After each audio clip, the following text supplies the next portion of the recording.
Hi, my name is Robert Espiau. I am a former uh, monk, monastic in Eastern traditions for 6 years. And I also went to seminary to be a priest. I've lived in a lot of closed religious communities and monasteries. And I want to talk a little bit today about recovery from religious trauma, because this has certain phases. So the first stage that usually happens to people when they recover from religious trauma is that they go through a stage of disillusionment. And that is hard. A person becomes very disillusioned with the religion and or their teacher, and they really struggle to stay connected to their community, to their teacher, to their religion for a while. But they see there's something really wrong there, something really wrong for them. It's usually something emotional, and they want to disconnect or leave. And sometimes they'll reach out for help, but it's often very difficult for them to reach out for help. In our experience, we work with a lot of religions all around the world and different people from different countries, because they feel that mental health therapists and counselors, because they're atheistic in their approach, because they're new agey in their approach, they really distrust a lot of us. If they see the word spirituality, they often really distrust that. If they see culty programming, they feel you wanting to take away something from them. So they're very, very careful in how they reach out. And I think if we help people with religious trauma, we have to be very careful and respectful how we approach them. The second stage is high anxiety, dissociation. So they can be someone with religious trauma. When we start to leave, we feel highly, highly anxious. And it can be so much anxiety that we start dissociating from our body or our emotions. This is the most dangerous and consuming phase, because religion brings a lot of certainty to a person, a lot of certainty. There's a certain book that I read. That book tells me how to live, how to eat, how to act, how to behave, how to cut my hair, how to dress, how to be in the community. And now I'm not so sure that book is true anymore. So if you take that book away from me, if you take that those beliefs away from me, then suddenly I'm left in this big vacuum of uncertainty. And this is what's so dangerous, for example, about the old style deconstructionist approach, or the old cult deprogramming style, is that you can logically take away somebody's belief system through logic and deconstructionism. And that is a very dangerous approach to do that. Because if you're doing that, you don't really understand defense mechanisms, PTSD, depersonalization, dissociation, trauma. Because trauma and dissociation, depersonalization happens down here in the body. It isn't something happening up here. Okay. So if we do the deconstructionist approach, you may take away their primary defense mechanism.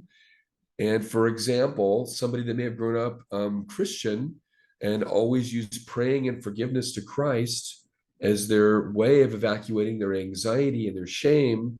Now they don't believe in God. They don't believe in Christianity anymore. Great. They see reality the way you see it, but they're left with a building, rising anxiety and self-hatred that's increasing and increasing. And you know what? You've taken away their primary way of releasing that. There is no release valve for them anymore. They can't pray. So now they will feel a buildup of self-hatred and shame. This is the problem with the deconstructionist approach. It is not addressing trauma. So I don't really want to discourage anybody from going into that approach, because there's a much slower approach that's needed for working with religious trauma. And the main concern to work with religious trauma is emotional regulation. That is the most important thing we have to be concerned with at this phase.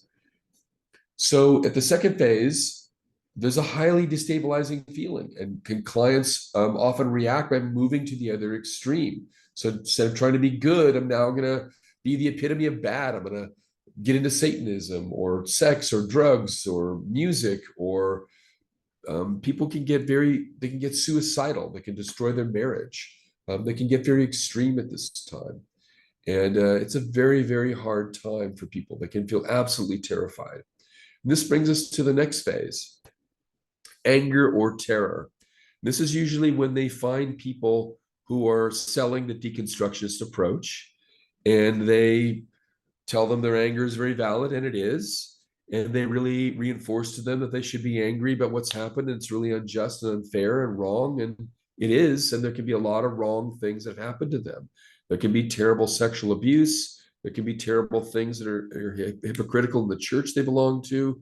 It can be terrible, terrible things. However, again, being deconstructionist is not going to address their trauma. And that's really what's needed. Okay. So the most important thing here is, again, working with depersonalization, working with attachment trauma, and understanding that all emotions are going to start to come online. So the person tries not to feel the devastating effect of their emotions. Emotions subconsciously don't feel positive, as they're still sort of equivalent to sin. So the client tries to dissociate from emotions. Maybe they start drinking more, maybe they start smoking weed more. They used to use their church or praying, and now they don't have that anymore. So there's a struggle with authenticity. There's a strong need to feel authenticity. We used to witness all the time, and now we realize that may not have been very authentic.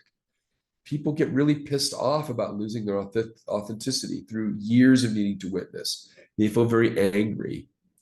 And they need to have a way of being able to be with and regulating those emotions, not just blaming. And that's another problem with the deconstructionist approaches. It really gets into blaming the family, blaming the church, blaming people. And you can do that. You can be angry and you can blame everybody, and that's okay. But that's not going to take you out of the religious trauma.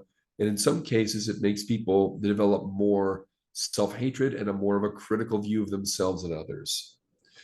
The next thing is the core issue. So there's a core issue, a core trauma inside that each person tends to have. 2 or 3 events that happen in their life that really, really encapsulate that religious trauma for them. And around this is a lot of repressed emotions. So emotions may feel like sin depending on the person's religious background and their beliefs. Emotions can feel like they're wrong, which means I'm fundamentally wrong. So that person has to be able to work with a counselor who can help them through dissociative states or depersonalization in order to be able to see that core issue, to first develop a sense of safeness in their body and being able to be with their emotions in order to be able to see that core issue. And this could be a process that takes a while.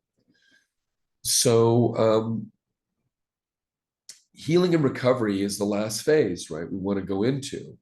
And for healing and recovery to happen, primarily the client has to learn some practices that involve the acceptance of both the light and the dark within themselves. They have to be able to learn some practices that help them to observe themselves in a new way, in a non-critical way, where they can begin to be with their emotions and accept their emotions.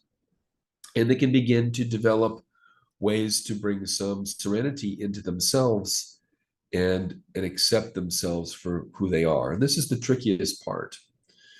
So these are some of the signs or stages that people go through when they try to step out of their religion or their religious beliefs. And these are often tied into a community, to their family. And that's also why it's very dangerous sometimes to do a deconstructionist approach, because if you've not grown up or lived in a closed religious community, you have no idea what that person is giving up by leaving their religion. They may be giving up their entire family, their entire sense of community, their entire friendships that have gone on for 30 years. It can be unbelievably destabilizing and even make a person suicidal. It can be unbelievably difficult and painful and really rock their whole world. So I think we need to be very careful, very slow, very gradual. When you're going to take somebody's sense of reality and take that away from them, you better have something that you can both replace that with, something that brings a sense of okayness, a sense of safeness, a sense of stability. So in the beginning, this is why it's so important to help the client to develop a sense of safeness in the body. And really the best thing for this, we believe, is somatic forms of psychology and somatic methods, not a deconstructionist approach. And what I'm saying is really supported by the research of some of the foremost trauma experts in the world, like Dr. Bessel van der Kolk, Dr. Babette Rothschild, Dr. Robert Scare, and many others. So this is something I think it's really important for people to look at when they're trying to step out of a religion and work on their own religious trauma recovery.